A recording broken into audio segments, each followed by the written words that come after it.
datang ke podcast In Conversation bersama saya Din Syam, where big ideas meet simple talk, yang dikuasakan oleh UTM Nexus. Apa itu UTM Nexus? Sudi-sudikanlah ke website UTM untuk mengetahui dengan lebih lanjut tentang UTM Nexus. Pada episod 3 kita pada hari ini, kita ada tamu yang istimewa. Semua tetamu saya pun istimewa, tetapi hari ini extra special. Kenapa? Sebab jauh datangnya dari utara semenanjung Malaysia ke selatan tanah air. Kita bawakan kepada tuan-tuan dan puan-puan Profesor Madya Dr. Sabrina Adam.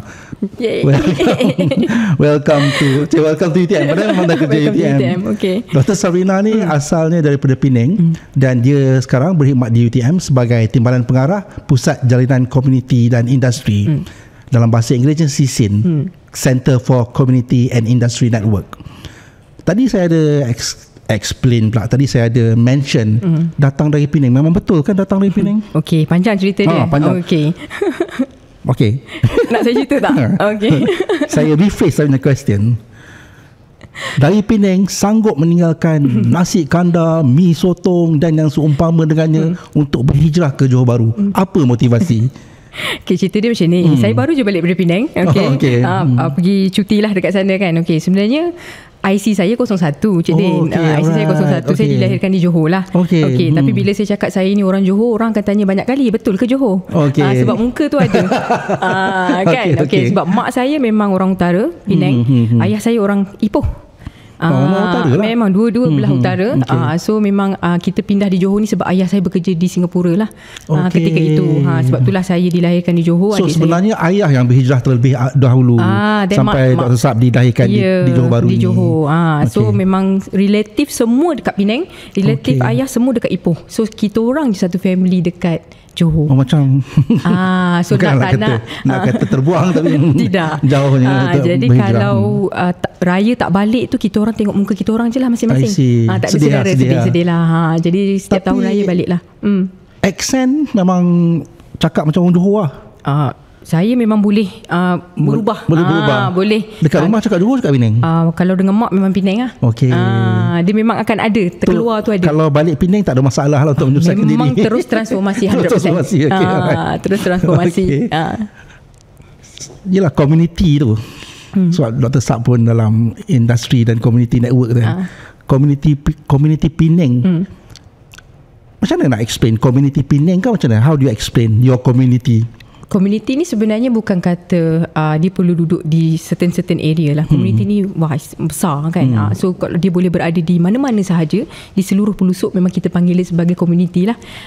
Cumanya itu by definition lah. Definition community. So dia adalah penerima manfaat. So kita define dia as a community. Yang patut kita beri tumpuan, kita beri penerima manfaat tu memang khususnya kepada community lah. So lorat-lorat tu bezalah. So basically, adakah lorat itu dan juga, bukan nak kata asal lah, bukan nak kata language pun, lorat lah kan? Lorat. Kita still can understand each other. Adakah itu membezakan community ni sampai susah nak menjalinkan relationship? Bagi saya lorat tu unik sesebuah komuniti tu kan. Kalau macam contoh kat sini bila kita cakap Penang kan, orang rasa macam orang Penang ke? Macam tu kan. So bila masing-masing, bila Terengganu cakap dia macam tu kan. So that one is basically kita punya uniqueness lah, how we blend actually. Dia tak akan menunjukkan okay Johor is Johor, Penang is Penang, kita tak boleh campur dengan komuniti lain. Tidak.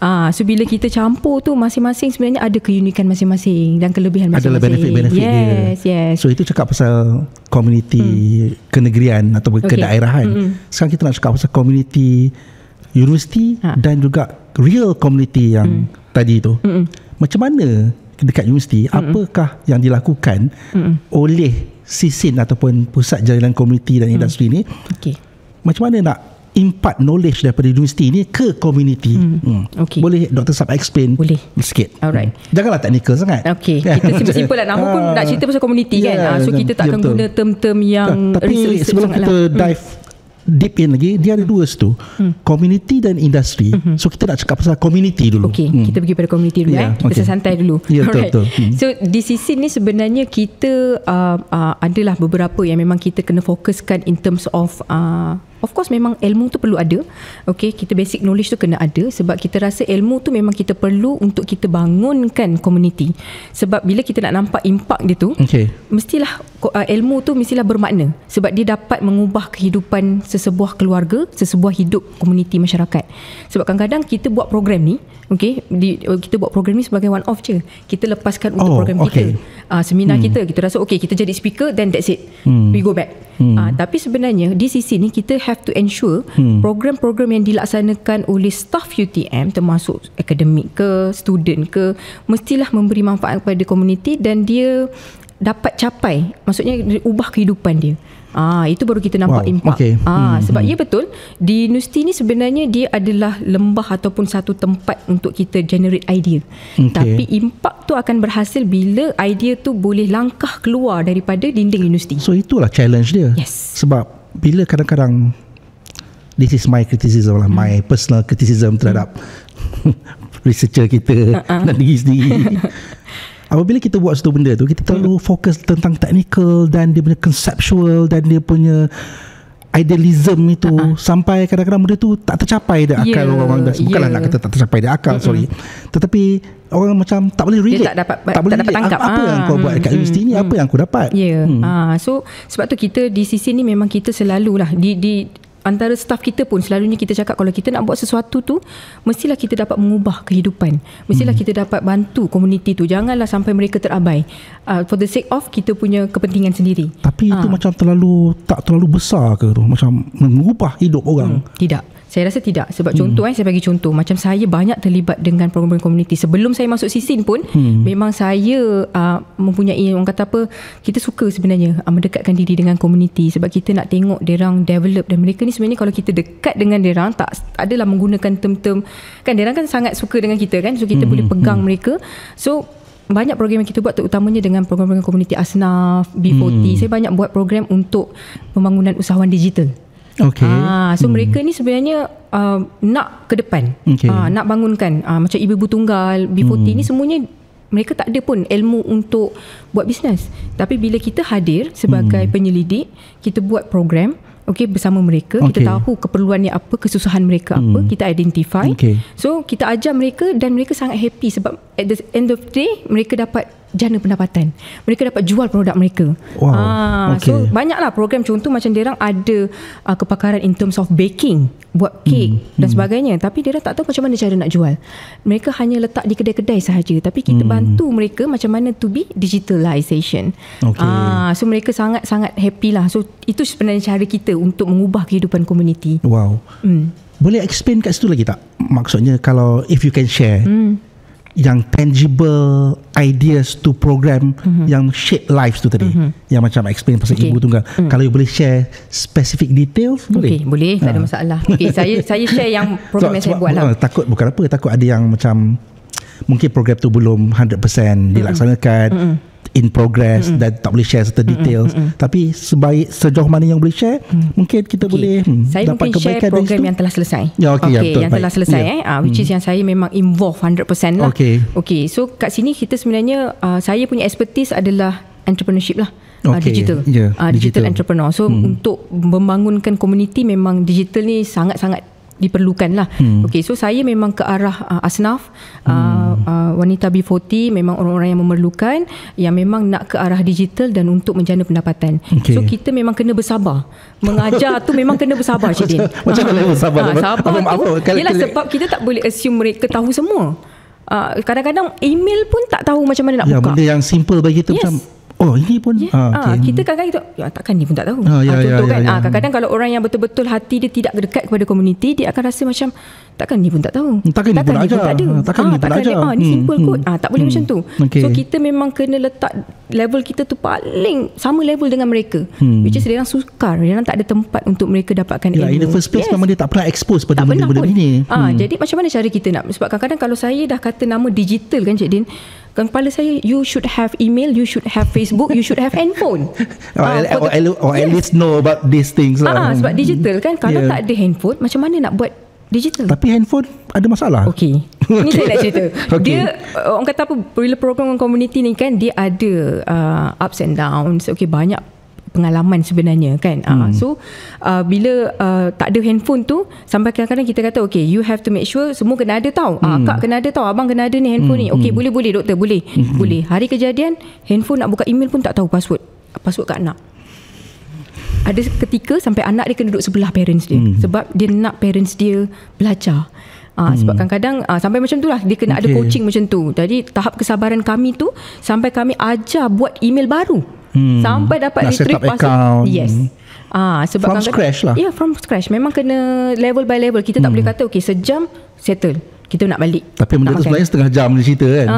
So memang kita betul-betul lah, kalau community ni, sebab tu saya cakap community ni tak semua orang yang boleh buat sebetul-betulnya lah. Dia betul-betul kena ada hati yang betul-betul ke arah community, baru dia boleh bersabar. Kalau saya boleh tanya sedikit technical, contohnya dia macam ada phases lah. Phase setting up, phase mengenali apa itu teknologi dan sebagainya. So macam mana you structured benda tu supaya dia orang tak lose interest? Dan kita pun sendiri tak lose interest dan ada stamina untuk habiskan program tu. So macam mana you structuredkan dia tu ikut phases tu? Mesti ada phases Of course memang ada, sebab kita tak kenal community tu. For the first place, kita nak buat event kan, kita nak buat program dan sebagainya, kita tak kenal pun community tu. Kita pun tak tahu macam mana diorang ni anggap kita. Kadang setengah segan nak tanya banyak. Kita ni doktor, kita ni penyelidik, ada yang diam takut tengok kita. Jadi mula-mula tu biasanya saya akan pergi sebelum event tu, kita akan pergi kenal dengan community dulu. Okay. Just nak tahu you buat apa, akak buat apa, ada berniaga tak dan sebagainya. So esok nanti kita belajar lebih. So time tu lah kita dah start, dah kumpul, dah ambil data sikit, information, dan diorang dekat dengan kita. Diorang tahu kita macam mana. Keselesaan tu penting. Ya, betul. Kita tak boleh ada gap dengan community ni. Dia tak boleh ada macam ni expert dari universiti, dia orang tak boleh. Universiti pun kita kalau nak present pun kan, saya ni certified trainer, tak perlu benda tu, tak payah. Sebab bila kita try untuk orang kata apa, cakap kita ni semua benda, dia orang akan takut. Kita kena faham lah. Mereka ada pun tak peristiwa lucu? Peristiwa lucu ada peristiwa lucu, ada yang makcik tu terus berkenan nak suruh jadi menantu. Ketawa macam-macam ni kalau dia dah selesa kan. Makcik tu mungkin strategi tu, ni kalau menantu semua bagi sama saya kan. So kalau buat program dan sebagainya kan, so mereka, kalau kita sangat attach dengan mereka, panggil datang rumah. Ya, itu culture itu sebenarnya kita. So dia nampak kita ni, dia selesa dengan kita.